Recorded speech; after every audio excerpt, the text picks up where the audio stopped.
Isa po mapagpalang araw sa inyong lahat, mga ka-tots at mga ka-TFTD. At syempre po para sa ating reflection again, para sa araw na ito, ang ating magiging tanong ay, connected ka ba? Yan, ito yung malimit natin laging, kailangan natin laging connected sa internet, ganyan-ganyan. Pero sa ebanghelyo po natin na yung tanong natin na, connected ka ba ay may kaugnayan sa ating pananampalataya at yung ating mismong relationship sa ating Panginoong Hesus. Sapagkat sa ebanghelyo po natin ngayong araw na ito, nahango sa ebanghelyo ni San Lucas, Kabanata 10 mga talata 17 hanggang 24, ay dito ay isinalaysay yung 72 disciples na nagsusulit sa ating Panginoong Hesus nung kanilang ginawa sa kanilang ministry. At napakaganda dito, sabi dito sa ating ebanghelyo, the 72 disciples returned rejoicing and said to Jesus, sabi nila, Lord, even the demons are subject to us because of your name. Ang ganda noong huling-huling sinabi nila, because of your name. So, nire-recognize nitong 72 disipulo na ito na yung kapangyarihang naging dahilan para magawa nila yung kanilang ministry, at kahit yung mapalayas yung mga masasamang espiritu at mga demonyo sa mga inaalihan nito, nire-recognize nila na hindi ito galing sa kanila, sapagkat ito'y galing sa ating Panginoong Hesus. Remember, bago nila gawin ito, sila'y sinugo muna ng ating Panginoong Hesus. At yun, nung magawa nila yung kanilang mission sa kanilang pagbabalik, nagre-report sila sa ating kay Lord, pero they were able to recognize, and they really recognize na yung power na ginamit nila o power na meron sila para magawa yung ministry and all of this ay galing sa ating Panginoong Hesus. Kaya nga nasabi nila, because of your name. Kaya ipinapakita dito yung connectedness nila sa ating Panginoong Hesus. Kasi hindi nila magagawa ito kung hindi sila konektado sa ating Panginoong Hesus, kundi sila kaisa ng ating Panginoong Hesus. Kaya mga kapatid, yun din ang hamon sa atin.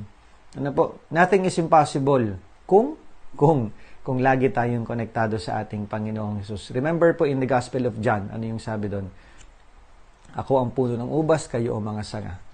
Wala kayong magagawa kung kayo hiwalay sa akin. Yun ang sinabi ng ating Panginoong Hesus. At ito rin yung ine-echo nitong ebanghelyong ito. Na yung mga alagad, yung 72 disipulo, kaya nila nagawa ito, sapagkat dahil sa kapangyarihan ni Jesus at dahil sila'y konektado kay Jesus. So, ganun din sa ating buhay pananampalataya.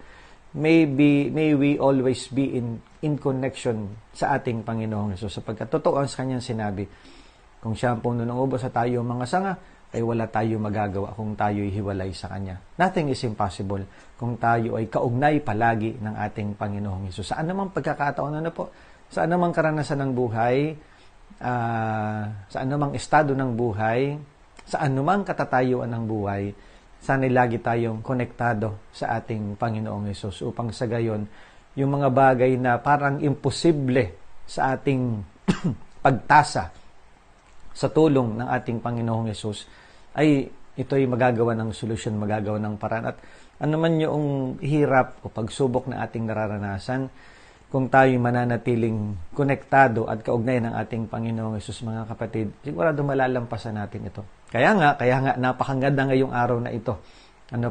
Piyesta po ng mahal na bira ng Santo Rosario. At yun ang isang paanyaya sa atin. At hindi lang ngayong piyestang ito. Ngayong buong buwan ng Oktubre, binibigyang halaga ang pagdarasal ng Rosaryo.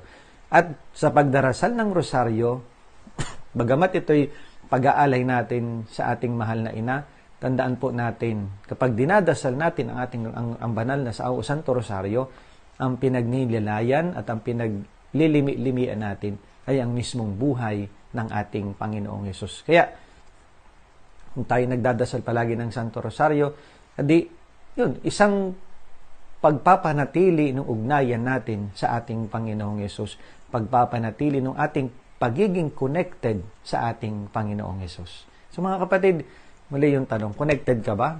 Well, sana kung connected tayo, sana panatilihin natin lagi yung connection natin sa Kanya, yung ating ugnayan sa ating Panginoong Hesus.